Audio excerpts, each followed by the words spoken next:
the surprising reason you might be moody, upset, having loads of sugar cravings, and even having an itchy butthole right about now. And just so we're clear, about now is as a full moon is approaching. There is a very scientific reason. This has not woo at all. Not that there's anything wrong with woo. I am a woo girl all the way. However, some people really want to invalidate that kind of stuff. And so you people who always want evidence and to know that something is grounded in science, this is for you. The reason there is a crop up of these types of symptoms as we come into a full moon has to do with parasites. Now, before you get all freaked out about parasites, I want you to take a moment and think about how many times you have dewormed a pet, a dog, a cat, a horse. I don't know, do they deworm like rabbits too? The point is, if you're a pet owner, you know it's pretty typical to give your animal a dewormer every year. But for some reason, we humans think we don't need that, when the reality is parasites are very easy to transmit among living beings in a shared space.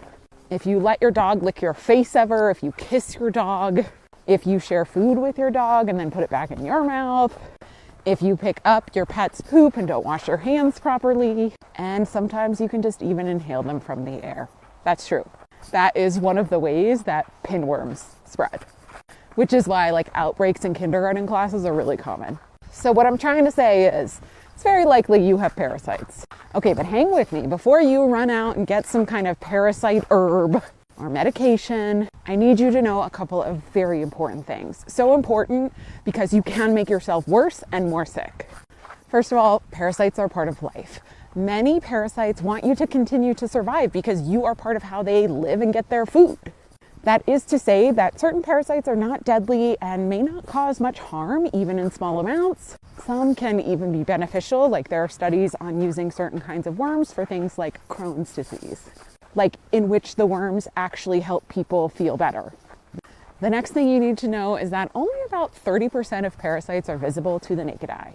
That means if you're turning around to look in the toilet, you may or may not see evidence of them. Oh, and so common, you're seeing evidence, but you don't know you're seeing evidence.